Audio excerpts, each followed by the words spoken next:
from Quicken Loans Arena in Cleveland. We welcome David Aldridge, who's going to be on the call tonight with Marv Albert, Reggie Miller, Chris Webber, and Rachel Nichols. And DA, let's talk about Kyle Korver. You just made an announcement on Twitter, I don't know, some 45 minutes to an hour ago. What is the latest on Kyle Korver's injured ankle? Well, he's going to have surgery tomorrow. Unfortunately, that very severe high ankle sprain he suffered in Game 2 is going to lead to this. And it's unfortunate because, you know, this is a guy that has really been one of the true stars on this team this year. I think one of, if not the most important player, one of the top two. They got so much energy from him when he would make three-pointers. He was shooting, as we all know, above 45%, up 49% on threes during the regular season, and really was a catalyst for this team, and had been was an all-star. And it's a tough loss for them. They're trying to recover from it the best they can. It's going to be very difficult going forward without him, but you know, they feel like they got somewhere in Game 3. They made some progress in Game 3. The problem is now they got to do it for 48 minutes, and they got to do it on the road in a closeout game, and that's pretty tough. DA, it's pretty amazing when you consider 6 All-Stars in this series. Kyrie, LeBron, the 4 All-Stars for the Hawks, former All-Star, and Kevin Love, of course. And the guy who really, I don't know if he's dominated the headlines, but he's right there neck and neck with LeBron James is Matthew Dellavedova. What are the Hawks saying about Delly after the last couple of games, and the thing with Korver and the thing with Horford? Well, look, I don't think their tone has changed any. They went to great pains, even after Game 3 in the heat of the moment, to say that they did not think Matthew Dellavedova was a dirty player. But what they do think is that Matthew Dellavedova has to be more cognizant of where he is on the floor when he starts diving for loose balls. Nobody's knocking his hustle. Nobody's saying he doesn't have a right to go get the ball. But when you start diving and you collide with people's ankles and knees, you guys know this as former players, you know, Smitty and Isaiah, there's just certain things you don't do on the floor on a basketball court. And one of them is, no matter the reasoning, you don't wind up on somebody's knee or at somebody's ankle, because things like this can happen. Things like what happened to Kyle Korver can happen.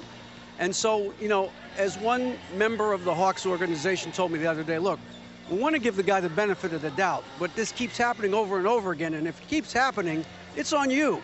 So that's the issue that they have with Dellavedova. They don't have any problem with him being, you know, a spark plug, an energy guy, but you got to be aware of what you're doing. You can't just throw your body into the nearest pile to come up with a loose ball. And DA, somewhere Taj Gibson is nodding his head and saying, "Sing it, DA, sing it." Now, DA, you know, a little reality here in the midst of a basketball show. Give us a sense for the atmosphere outside the Q right now, given the rioting that's been happening in Cleveland.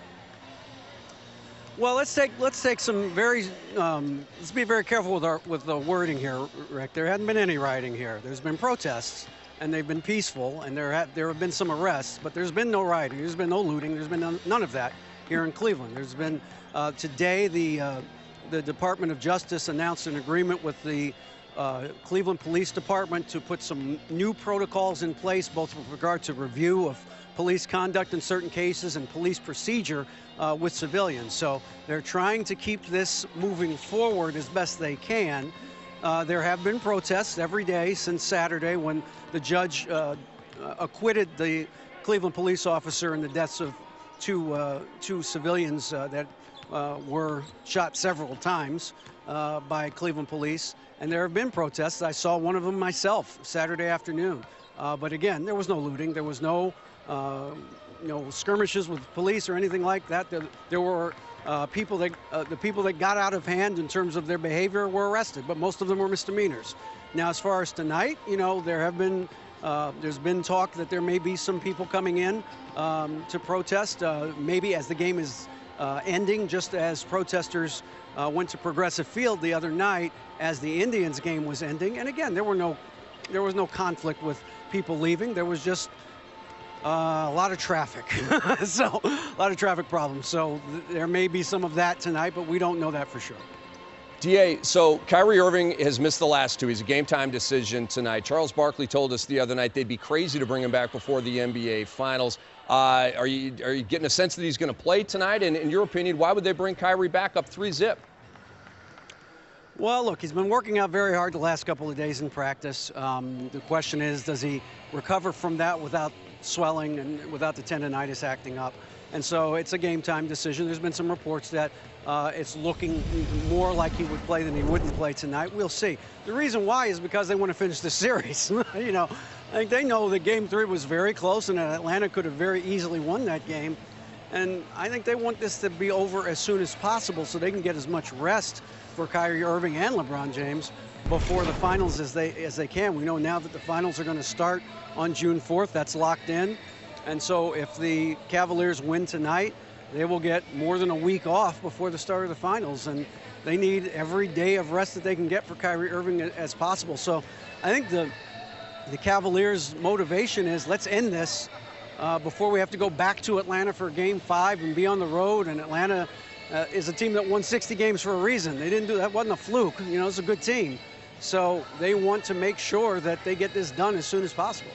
DA, fantastic stuff. We'll be watching tonight. Enjoy the game, and we will talk to you down the line. All right, Rick, thanks.